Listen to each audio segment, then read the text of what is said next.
Robert Green, Robert Greene. I am filmmaker-in-chief at the Murray Center for Documentary Journalism.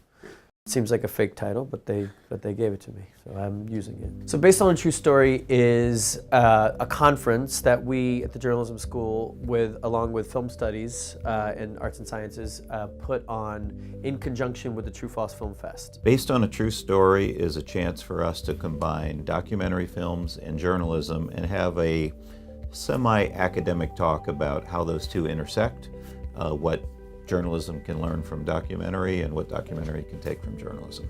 Said most simply, I mean, when we think about some of the documentaries that we like, we usually think about the perspective of the filmmaker playing a really big part in that. I mean, most of the documentarians that we know and like, we know their voices, so to speak. I mean, we think of them being present in the film, and we think that they have a particular angle to bring to events.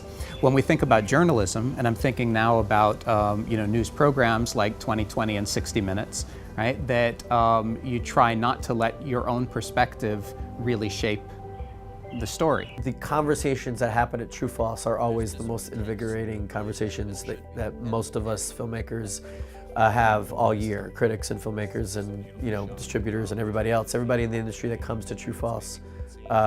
It's long said that it's one of the most fun places to be, but also one of the most intellectually engaging places to be, because we're just talking about films in a certain way the whole time. What I want Boats to be is extending that conversation one deeper. Probably the most important thing about it is that it puts our students in touch with some significant figures in the field, not in a screening where they've only got a few minutes to listen to a Q&A, not in a social setting where it's not really appropriate to have this sort of discussion, but our students get to listen to and talk to and have discussions with these leaders in the field on a great even footing. What we're doing here is saying we can add to what True False is. We can add to the True False experience by doing a university style talk. Yeah, I don't know that exists anywhere else.